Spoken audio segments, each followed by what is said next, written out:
शरीर पे कहीं भी कोई चोट हो, कोई कट लग जाए तो हम फटाफट से बैंडेड लगा लेते हैं। जख्म हो किसी भी भाग पर नज़र आता है जब वो बॉडी के ऊपर होता है, स्किन पे होता है। कितना ही गहरा हो, उसके लिए कोई ना कोई ऑइंटमेंट ज़रूर होता है। हर जख्म का मरहम तो होता ही है। उसको हम धीरे धीरे लगाते हैं, डेटॉल से साफ़ करते हैं और कुछ दिनों में वो भर जाता है। कई बार निशान रह जाते हैं पर जख्म भर जाता है। लेकिन इस दिल के ज़ख्म, इस दिल के दर्द, इस दिल पे लगी चोट को भरना बहुत मुश्किल हो जाता है। इस दिल के ज़ख्म क्या हैं? ट्रॉमास हैं, कुछ ऐसे एक्सपीरियंसेस जो बहुत अनप्लेजेंट थे, कोई ऐसा हार्ट ब्रेक, कोई ऐसी चीज़ जिसने हमको अंदर से झंझोड़ के रख दिया। लेकिन ये वाले ज़ख्म किसी को नज़र नहीं आते और इन ज़ख्मों को हमें खुद ही भरना पड़ता है। इसीलिए आज बात करने वाले हैं सेल्फ हीलिंग की। खुद को कैसे हील करें उन ट्रॉमेटिक एक्सपीरियंसेस से, उन चाइल्डहुड बैड मेमोरीज से, उस पेरेंटिंग से जो हमें किसी लायक नहीं बना पाई, वो चीज़ें जिन्होंने हमें और ज़्यादा तोड़ दिया, हमारे कॉन्फिडेंस को ठेस पहुंचाई, हम ज़िंदगी में कुछ करने लायक नहीं रहे। इस वक्त हम अपनी बहुत वीक मेंटल हेल्थ से गुज़र रहे हैं और हम उन ज़ख्मों को भरना चाहते हैं। तो अपनी खुद की हीलिंग कैसे करें? क्योंकि आप सोशल मीडिया पे जाओगे तो आपको थेरेपिस्ट मिल जाएंगे, आप उनसे बात कर सकते हो, साइकोलॉजिस्ट हैं, बहुत कुछ है। लेकिन जो हीलिंग हम खुद अपनी कर सकते हैं वो शायद ही कोई और हमारे लिए कर सकता है, क्योंकि हमें मालूम है वो ज़ख्म कितना गहरा है, उसने किस हद तक हमको चोट पहुंचाई है और वो कब कब दुखता है बार बार। तो चलिए बात करते हैं कि हम खुद की हीलिंग कैसे कर सकते हैं। मैं कुछ सेल्फ हीलिंग आपको टिप्स देने वाली हूँ। सबसे पहली चीज़ है अपने दर्द को, अपनी तकलीफ़ को, अपने ट्रॉमा को एक्सेप्ट करना। आप मानो या ना मानो, बहुत बार तो हम एक्सेप्ट ही नहीं कर पाते कि तकलीफ़ है। जब हम किसी ट्रॉमा से गुज़रते हैं ना, जब कुछ बहुत बुरा होता है हमारी ज़िंदगी में, तो हम गुज़रते हैं कुछ स्टेजेस से। उसमें सबसे पहली स्टेज होती है डिनाइल, कि नहीं नहीं सब ठीक है, हम मानना ही नहीं चाहते कि कुछ गलत हुआ है। उसके बाद में हम सवाल करते हैं, हमें बहुत गुस्सा आता है कि मेरे साथ ही ऐसा क्यों हो गया, मैं ही क्यों, मैंने तो किसी का बुरा नहीं किया, मैं तो एक अच्छा इंसान हूँ, मैंने तो सबके साथ अच्छा किया, मैंने तो सबको साथ लेके चला, मैंने तो सबकी खुशी के बारे में सोचा, मेरे साथ क्यों। अपने भगवान को, अपने खुदा को हम सवाल करते कि क्यों मेरे साथ, क्यों, मैंने क्या बुरा किया। कुछ लोगों की आस्था ही चली जाती है, वो सोचते हैं कि क्या फ़ायदा ऐसे भगवान को पूजने का जब इतना बुरा मेरे साथ हुआ। हम डिप्रेशन के फेजेस से गुज़रते हैं जब भी हम किसी ट्रॉमेटिक एक्सपीरियंस में होते हैं। वो एक्सेप्टेंस बहुत मुश्किल है। तो सबसे पहली चीज़, जब आपने डिसाइड किया है कि मुझे खुद को हील करना है, बिकॉज इस स्टेट ऑफ माइंड के साथ रहना, इतने ज़्यादा ज़ख्मों के साथ जीना आसान नहीं है। दर्द होता है, शरीर का दर्द दिखता है, वो वाले ज़ख्म, वो वाले फ्रैक्चर्स क्योंकि नज़र आते हैं तो लोग समझ लेते हैं कि हाँ दर्द होगा। लेकिन ये जो माइंड वाला है ना, जो दिल वाला है, ये दर्द लोग समझ नहीं पाते कि होगा। इसीलिए सेल्फ हीलिंग की बात कर रहे हैं कि आप समझते हो, लोग आपका दर्द नहीं समझेंगे, दुख नहीं समझेंगे, पीड़ा नहीं समझेंगे, तकलीफ नहीं समझेंगे। आप समझते हो, एक्सेप्ट करो, हाँ ये हुआ। हम सब की ज़िंदगी में कुछ ना कुछ ऐसी अनफेयर चीज़ें हुई हैं जो हम डिज़र्व नहीं करते थे, जो पता नहीं क्यों हमारे साथ हो गई। हर सवाल के जवाब नहीं है, बस एक्सेप्ट कर लो कि हाँ ये हो गया और अब इसमें से निकलना है। इसमें से निकलने के लिए हमें अपनी ये जो एनर्जी है ना, दुख वाली, जो बहुत तकलीफ दे रही है, जो अंदर अंदर खाई जा रही है, हमको जब खुद के साथ रहना मुश्किल हो गया, ये जो एनर्जी है, अनकंफर्टेबल एनर्जी, इसको हमको एक डायरेक्शन देनी पड़ेगी। Physical direction, emotional direction, mental direction भी एक हद तक। फिजिकली आपको अपने आप को एग्जॉस्ट करना पड़ेगा। Go for a brisk walk, तेज तेज चलो, बहुत तेज तेज। आप महसूस करोगे कि उस वक्त जब आप चल रहे हो तो बहुत सारे इमोशंस को एक आउटलेट मिल रहा है। उस एनर्जी को चैनलाइज करो by making your self physically more active. क्योंकि जब हम ऐसी स्टेज से गुजरते हैं, हम जनरली प्रेफर ही नहीं करते बाहर निकलना, हम चाहते हैं अंदर बैठ जाना, नेचर में जाके कुछ देर तेज़ तेज़ चलो, दौड़ सकते हो दौड़ो। वो एनर्जी को ज़रूरत है बाहर निकलने की, आपके शरीर में से वो दुख, वो तकलीफ़ निकल जाएगा, वो रिलीज़ हो जाता है पसीनों के साथ में। नेचर अब्जॉर्ब कर लेती है आपकी तकलीफ़ों को। तो वो चैनल आप दो, अपनी फिजिकल एनर्जी को एक डायरेक्शन दो, क्योंकि वो जो गुस्से के फॉर्म में निकल रहा है, जो बहुत फ्रस्ट्रेशन के फॉर्म में निकल रहा है, उसको एक आउटलेट चाहिए। तो पहले आप अपने आप को इन्वॉल्व करोगे किसी फिजिकल एक्टिविटी में। आप walk is the best thing. जब आप नेचर में जाते हो, पंछियों की आवाज़ें सुनते हो, पेड़ के पत्तों को देखते हो, खिलते हुए फूलों को देखते हो, आपको बहुत अच्छा महसूस होता है। तो एक फिजिकल एक्टिविटी उठा लो और फिर रिलैक्स करने के लिए कुछ डीप ब्रीदिंग टेक्निक्स भी आप यूज़ कर सकते हो।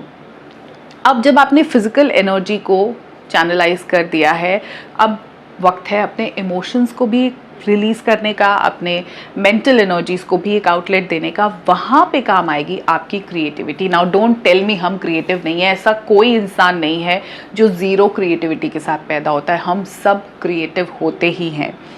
आपको पता है ज़िंदगी में सबसे ज़्यादा खुशी क्या चीज़ देती है? हमको ऐसा लगता है प्यार, मोहब्बत, लोगों से अटेंशन। ना, सबसे ज़्यादा खुशी देती हैं दो चीज़ें। एक होती है क्रिएटिविटी, जब हम कुछ क्रिएट करते हैं, कुछ अपने से बनाते हैं, और दूसरी होती है सर्विस, जब हम किसी के लिए कुछ करते हैं, किसी की मदद करते हैं निस्वार्थ भाव से। क्रिएटिविटी से मेरा मतलब बिल्कुल ये नहीं है कि आप कोई बहुत बड़ा स्टैचू बना दो। क्रिएटिविटी उस एक मील में भी दिख जाएगी जो स्क्रैच से आपने खुद बनाया। एक नई रेसिपी, एक नया क्यूजीन जब आप ट्राई करते हो ना, वो क्रिएट करते हो कि ये तो मैंने बनाया है, वो भी क्रिएटिविटी। जब भी हम स्क्रैच से कुछ बनाते हैं, वो पेंटिंग हो सकती है, कोई कविता हो सकती है जो हमने खुद से लिख दी है, कोई एक ऑर्गेनाइजर हो सकता है जो हमने पुराने कार्डबोर्ड बॉक्स से बनाया हो। कुछ भी क्रिएटिव जो स्क्रैच से आपने बनाया हो, आप इतना हल्का महसूस करोगे उस डिश को क्रिएट करके, उस पेंटिंग को बना के, उस कविता को लिख के। कुछ भी अपने क्रिएटिविटी को रास्ता दो। इससे इमोशंस और मेंटल हेल्थ दोनों बहुत बेहतर होते चले जाते हैं।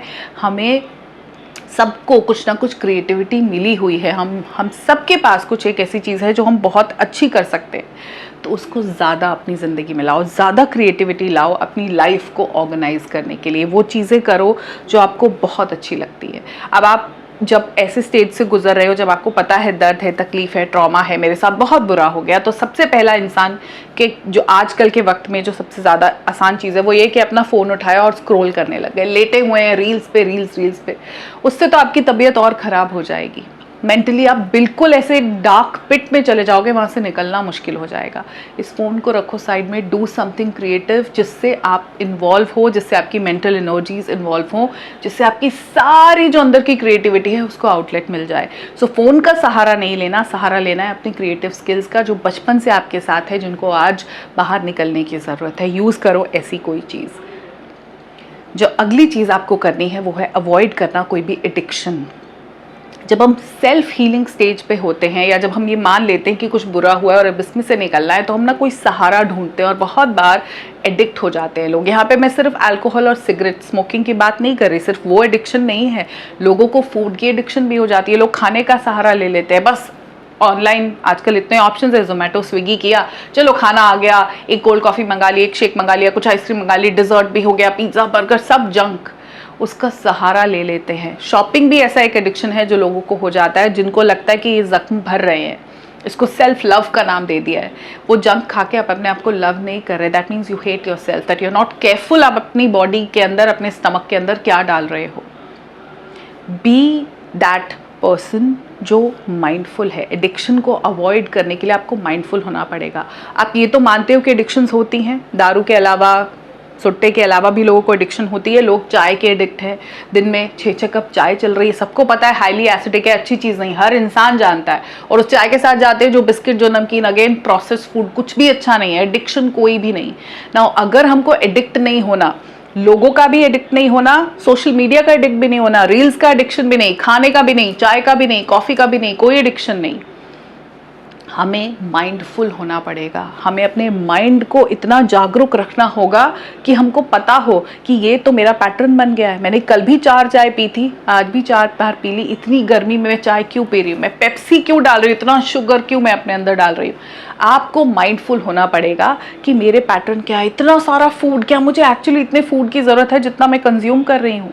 Be mindful. और ये एक चॉइस होती है, बी अलर्ट कि आप खाने में क्या खा रहे हो, क्या आपका ड्रिंक हेल्दी है कि नहीं, क्या आप समय पे उठ रहे हो कि नहीं, क्या आप फ़ोन पे बहुत ज़्यादा वक्त बिता रहे हो ज़रूरत से ज़्यादा। आपको माइंडफुल होना पड़ेगा। और mindfulness is equal to self care. जब आप माइंडफुल होते हो मतलब आप अपनी केयर करते हो, खुद से प्यार करते हो।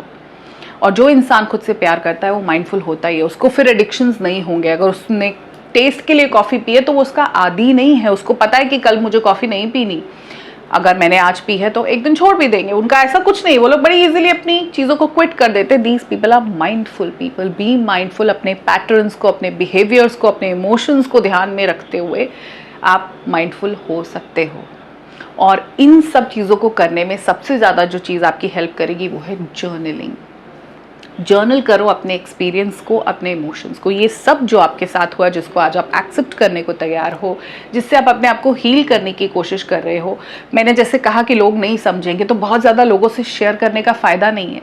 अगर आपको बांटना है तो अपनी डायरी के पन्नों से बांटो, क्योंकि वो वापस आपको क्वेश्चन नहीं करेगी, जज नहीं करेगी, सवाल नहीं करेगी और फ्री की एडवाइस भी नहीं देगी। उसमें लिख दो महसूस क्या हो रहा है, एक्चुअली बुरा क्या लगा। कई बार जो चीज़ आपके लिए ट्रॉमा हो दूसरे के लिए नॉर्मल हो सकती है, कि ये भी क्या बात है यार, तुम इतने सेंसिटिव क्यों हो। मत बताओ लोगों को, अपनी डायरी को बताओ कि कहाँ हर्ट हुआ, एक्चुअली बुरा क्या लगा। जर्नल करो अपने एक्सपीरियंस को, इन इमोशंस को उतार दो शब्दों में, बहुत हल्का महसूस करोगे, बेहतर महसूस करोगे। हम हीलिंग के लिए जा सकते हैं थेरेपिस्ट के साथ, दे चार्ज अ बॉम्ब, बहुत पैसा भी खर्चा कर सकते हैं और हम वापस फिर उसी मेंटल स्टेट में आ सकते हैं जहाँ हम पहले थे। कोई गारंटी नहीं है, लेकिन सेल्फ हीलिंग, जब हम खुद को हील करने की कोशिश कर रहे होते हैं, ऐसी चीज़ें कर रहे होते हैं, अपने आप को एडिक्शन से बचा रहे होते हैं, अपनी सिचुएशन को थोड़ा सेंसिटिव होकर सोच रहे होते हैं, तो हीलिंग गारंटीड होती है। हमको नहीं ज़रूरत किसी सहारे की, हम ये खुद कर सकते हैं, इतनी हिम्मत हम में है। जिस जंग को आप लड़के आए हो ना, ये जो ट्रॉमेटिक एक्सपीरियंस आपकी लाइफ में आया, उसने आपको बहुत हद तक डैमेज किया, आपने उसको सरवाइव कर लिया है, यही बहुत बड़ी बात है आपके लिए। तो इसका मतलब आप एक इतने स्ट्रॉन्ग इंसान हो कि आप खुद को हील कर सकते हो। हाँ, ये एक स्कार रहेगा, निशान रहेगा, पर ज़ख्म ज़रूर भर जाएगा।